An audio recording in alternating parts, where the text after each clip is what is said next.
Salut tout le monde, j'espère que vous allez bien et je vous souhaite la bienvenue pour cette troisième vidéo qui concerne les opérations courantes sur Sage Comptabilité. Aujourd'hui, on va voir comment saisir une facture d'achat ou bien une écriture d'achat. Parce qu'on est dans l'obligation de comptabiliser toute dépense qui est effectuée par l'entreprise doit être justifiée par une facture d'un fournisseur ou d'un prestataire de service. Ces factures doivent être enregistrées en comptabilité par la saisie des écritures d'achat. Cette saisie concerne toutes les factures soumises à la TVA, quelle que soit la nature de la dépense.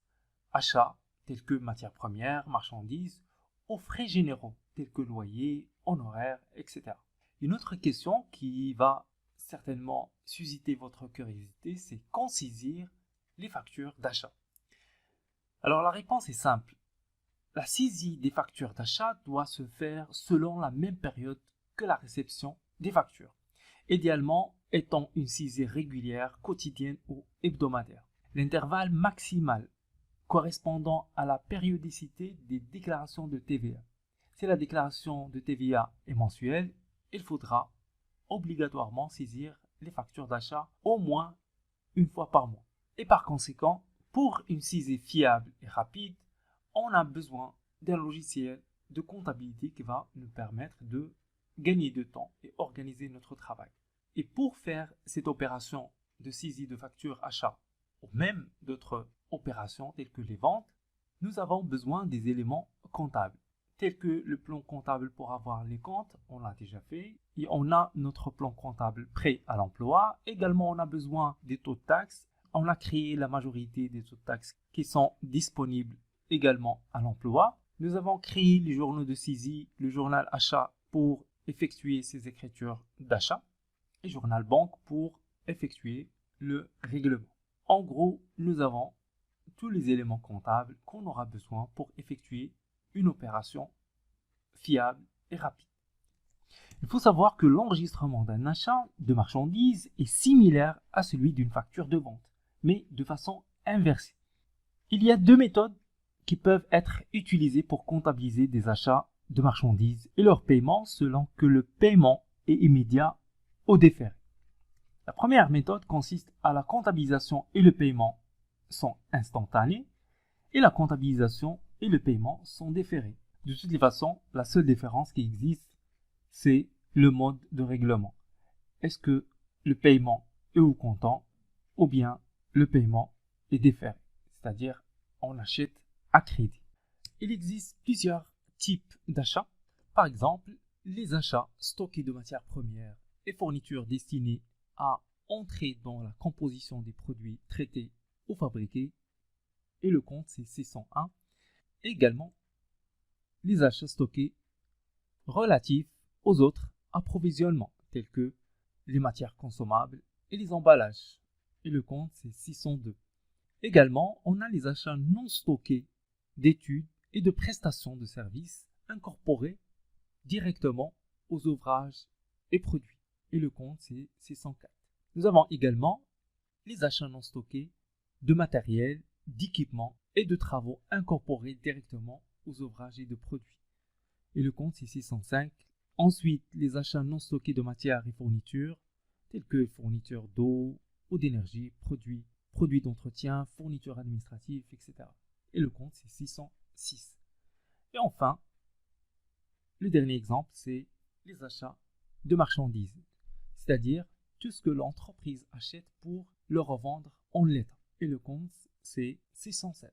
Comment comptabiliser une facture d'achat? Il y a deux étapes, lors de passation de la commande et la réception des articles. Et la deuxième étape, c'est le règlement. Donc, on a lors de passation de la commande, on débite le compte correspondant à la nature d'achat pour le montant hors taxe. Également, on débite le compte d'état TVA déductible pour le montant de la TVA. Et la TVA dépend de la nature de l'article acheté. Et enfin, on crédite le compte fournisseur pour le montant TTC. Pour le numéro de compte 4010. Et la deuxième étape, c'est lors de règlement de la facture. La première étape, c'est c'est un achat à crédit. Et la deuxième étape, c'est un achat avec règlement. Donc, on est obligé de faire les deux opérations. Et lors de règlement de la facture, on débite le compte fournisseur de montant TTC et on crédite le compte banque pour le montant TTC. En résumé, par exemple, un achat de marchandises de 1200 € TTC doit être enregistré de la façon suivante. On a achat de marchandises, 1000 €, c'est le montant hors taxe, état TVA déductible ou bien récupérable, 200, et le fournisseur, 1200 € TTC. Et lors de règlement, on débite le compte fournisseur 1200 € et on crédite la banque de 1200 € parce que c'est une sortie d'argent. Le montant doit être crédité de la banque. On va switcher à Sage comme ça pour voir comment créer une écriture d'achat. On va fermer ce journal de banque, on n'a pas besoin. Par contre, on va chercher notre journal achat pour le mois de janvier parce que l'opération se passe dans le mois janvier. On va saisir quelques opérations depuis notre étude de cas et on va lire les lancers comme ça pour discuter l'opération. Nous avons effectué les opérations de constitution de la société et la déclaration des apports en numéraire. Donc, on va valider l'exécution de ces opérations. Et pour les opérations de l'achat de matériel de transport, matériel mobilier et stock de marchandises, on va laisser ces opérations par la suite. L'opération suivante concerne une vente de marchandises de 4 janvier 2023. Ce sera l'objet de la prochaine séquence de vidéo. Par contre, on a le 5 janvier 2023, achat de marchandises à crédit. Le montant, c'est 5000 € hors taxe. Échéance, le 4 mars, facture numéro FAR 001, le fournisseur Delta. C'est-à-dire, on a acheté une marchandise à crédit du fournisseur Delta Holding. Et pour enregistrer cette opération dans le journal d'achat, c'est très simple. On va switcher à Sage et on va cliquer sur le journal achat pour le mois de janvier. Et comme d'habitude, il faut s'assurer que le jour soit bien enregistré. Le jour, c'est le 5 janvier. On va mettre ici 5. Ensuite, le numéro de facture. Nous avons le numéro de facture FAR 001.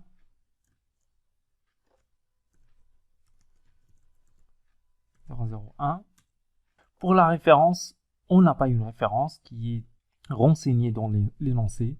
Le numéro de compte, on va commencer par le premier compte, c'est achat de marchandises. C'est 607 F4 pour avoir la liste de mes comptes. Donc c'est 70 achat de marchandises. Double-clic pour choisir le compte. Tabulation. J'ai le choix de mettre ici le libellé de compte achat de marchandises. Sinon, je peux écrire moi-même le libellé de l'écriture parce qu'il faut être précis dans le libellé d'écriture. Par exemple, le type de l'opération, c'est achat. Je vais mettre des abréviations comme ça pour gagner un peu d'espace dans le libellé achat de marchandises. Donc, c'est plus ou moins lisible, c'est achat de marchandises. Ensuite, je vais mettre le numéro de facture pour avoir un double contrôle, même s'il est écrit ici, mais pour moi, le libellé doit contenir les informations de base telles que la nature, également le numéro de la facture 001. Ensuite, le fournisseur, je vais le mettre entre parenthèses, c'est Delta.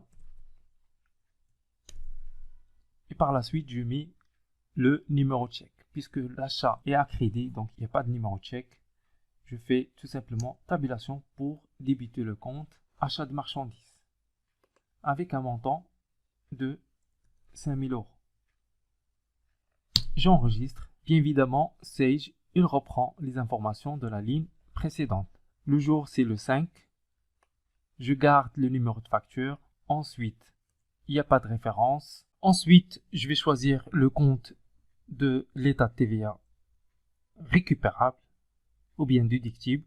Le compte, c'est 44, 56, F4 et je vais descendre ici pour choisir TVA déductible à 20%. Ensuite, tabulation.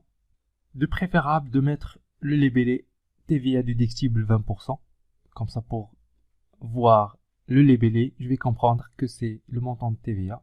Mais en même temps, je vous conseille de copier ce libellé parce qu'on en aura besoin par la suite. Ici, on regarde dans le montant. Le problème qui se passe, c'est que le montant de TVA déductible, il est dans le crédit. Et normalement, ça doit être dans le débit. Alors là, on a un réel problème qu'on doit absolument résoudre avant de continuer cette opération. Je l'ai fait exprès comme ça pour savoir l'origine de ce problème parce que vous allez certainement tomber dans ce genre de situation. C'est-à-dire que le calcul de la TVA ne s'effectue pas d'une manière automatique, ou bien le montant, au lieu de se mettre au débit, il se met dans le crédit, et vice-versa. Alors, l'origine de ce problème, c'est au niveau de paramétrage de compte de la TVA. 44,56 est à TVA déductible à 20%. Et on va voir pourquoi.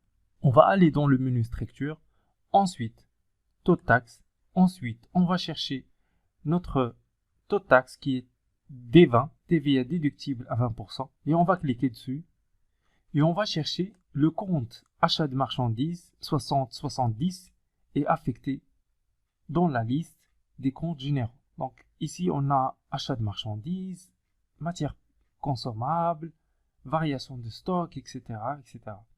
Ici on descend jusqu'à 60-70. Donc on a 60-61 et 60-71. Donc il n'y a pas le compte général 60-70, il n'est pas affecté. Qu'est-ce qu'on va faire? On va ajouter ce compte affecté.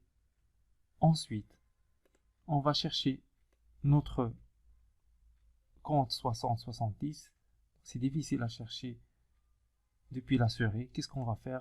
On va cliquer au milieu et on va écrire rapidement 60-70. Sage a trouvé le compte général, c'est achat de marchandises. Double-clic pour affecter le compte et effectivement, il a ajouté dans la liste d'affectation de compte pour le taux de TVA. On clique sur OK et on va revenir à notre opération. Qu'est-ce qu'on va faire? On va revenir au compte général de TVA déductible à 20% et on va choisir à nouveau. On va faire F4, double-clic pour choisir le compte et ensuite tabulation. Tabulation. Effectivement, Sage a résolu ce problème après le paramétrage de l'affectation de compte 60-70 achat de marchandises dans les taux de taxe.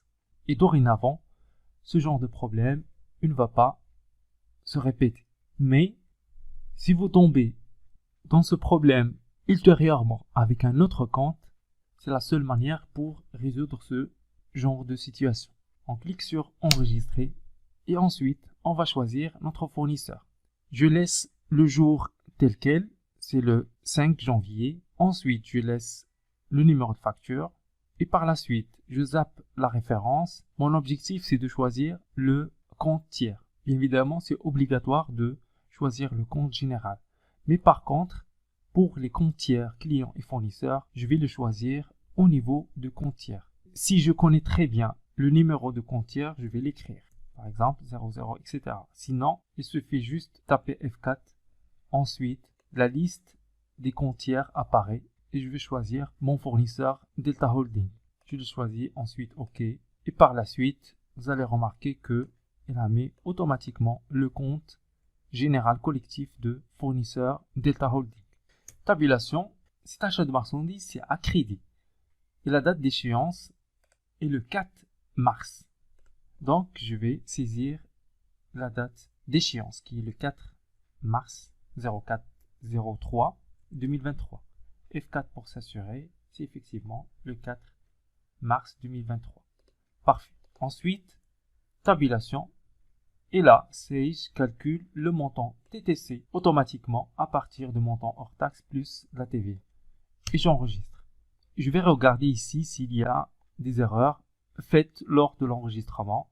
Donc, il n'y a pas d'erreur, sauf au niveau de l'état TVA déductible. Je veux bien que le libellé soit état TVA déductible à 20%, comme ça pour voir. D'après le libellé, je vais comprendre que c'est la ligne de la TVA. Donc, je vais supprimer ce libellé et je vais mettre le libellé que je souhaite. Et ensuite, j'enregistre. Maintenant, je passe à la deuxième écriture de facture achat, à savoir achat de marchandises à crédit 3000 € Aquaria. Aquaria, c'est le fournisseur.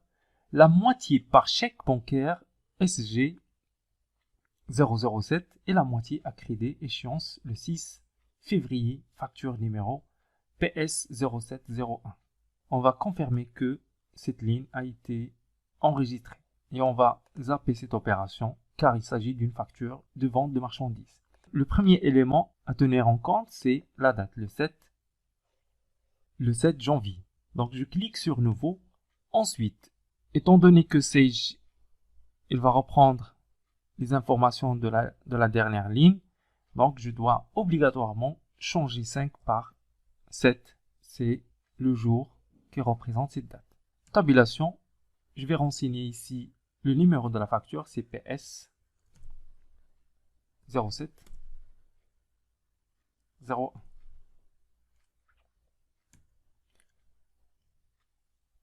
Ensuite, je dois choisir le numéro de compte d'achat de marchandises. C'est 6070. Tabulation. Automatiquement, il va choisir le compte achat de marchandises. Par la suite, je vais décrire le libellé. Je vais mettre ici achat de marchandises, facture numéro PS 0701. Le fournisseur, c'est entre parenthèses Aquaria. Ensuite, je ferme la parenthèse.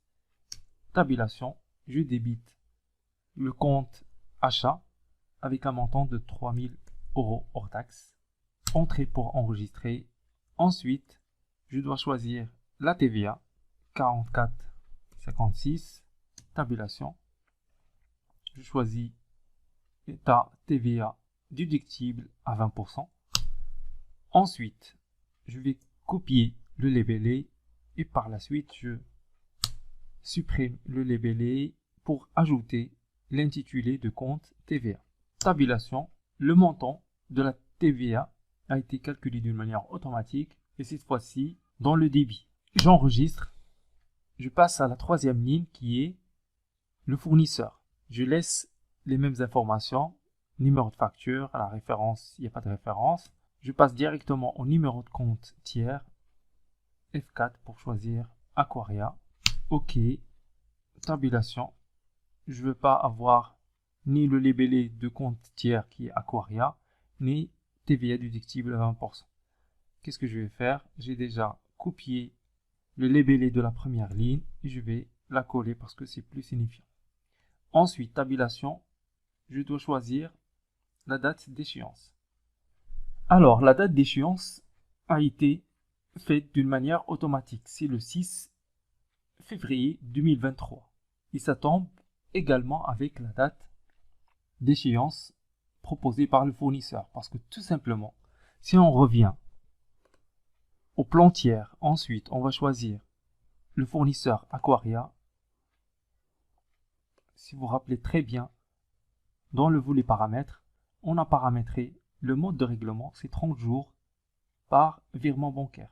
Donc, quelle que soit l'opération d'achat avec ce fournisseur, automatiquement la date d'échéance, ce sera un mois qui a été programmé avec ce fournisseur. Tabulation, le montant TTC est calculé automatiquement. J'enregistre dans le crédit. Donc, pour organiser ces colonnes, pour avoir les colonnes dans la même fenêtre, qu'est-ce que je vais faire? C'est bouton droite, ajustement automatique des colonnes. Donc, je peux avoir les colonnes dans la même fenêtre. Sinon, si je veux avoir plus d'espace, je vais faire disparaître la barre verticale et je vais la désactiver. Donc maintenant, j'ai plus d'espace pour ma fenêtre de journal achat. Alors, l'étape suivante, c'est de passer le règlement qui a été effectué par notre société. C'est-à-dire, nous avons acheté une marchandise de 3000 €. La moitié a été payée par chèque bancaire numéro SG007. Et la moitié à crédit échéance le 6/2. Alors, la moitié de la totalité de 3600 €, c'est 1800. Donc, on va enregistrer dans le journal de banque le règlement de 1800. Qu'est-ce qu'on va faire? On va fermer ce journal et on va ouvrir le journal de banque pour effectuer cette opération de règlement. Alors, le jour, c'est le 7. Ensuite, facture numéro PS 0701. Ensuite, la référence, on va mettre ici le numéro de chèque. C'est chèque SG 007. Ensuite, qu'est-ce qu'on va faire? On va débiter le compte fournisseur et on va créditer le compte banque. Pour choisir le fournisseur, tout simplement, on passe directement au numéro de compte F4 et on choisit notre compte fournisseur Aquaria. Le libellé, on ne va pas mettre le nom de fournisseur, mais j'aimerais bien avoir un libellé plus clair. C'est-à-dire, je vais mettre que c'est un règlement règle FR, règlement fournisseur. Et je vais mettre le nom de fournisseur, c'est Aquaria. Ensuite, je vais mettre le numéro de la pièce ou bien le numéro de la facture PS 0701. Ensuite, je vais mettre encore le numéro de chèque. C'est chèque numéro SG 007. Et par la suite, je dois mettre la date d'échéance. La date d'échéance, c'est aujourd'hui, c'est le 7/01 2023 parce qu'on a payé la moitié par chèque lors de l'achat de la marchandise. Tabulation, on va débiter le compte fournisseur d'un montant 1800 €. J'enregistre et Sage a repris la majorité des informations, à savoir le jour, numéro de facture, la référence. Mais par contre, il a mis ici la contrepartie, c'est la banque. Et c'est ce que je voulais choisir. Et le libellé, je vais laisser ce libellé parce que ça me paraît correct. Et ensuite, il a mis la contrepartie 1800 dans le crédit. J'enregistre. Donc, il reste la moitié qui est à crédit, qui va être payée le 6 février 2023. Donc, il faut attendre le mois de février comme ça pour enregistrer le règlement du reste de la facture, qui est 1800. Eh bien, on a effectué deux opérations d'achat. La première opération, c'était à crédit, donc qui a été enregistrée dans le journal achat. Et une autre opération, achat, la moitié à crédit avec une échéance d'un mois, le 6/2, et la moitié qui a été payée par chèque. Et la procédure était d'enregistrer l'opération d'achat en totalité dans le journal achat. Et ensuite, on a enregistré le règlement de la moitié qui est 1800 € dans le journal banque. Et le reste sera enregistré dans le journal banque du mois de février. J'espère que je me fais comprendre. Je vous donne rendez-vous à la prochaine séquence de vidéo, comme ça pour entamer l'enregistrement des factures de vente. Portez-vous bien et à tout de suite.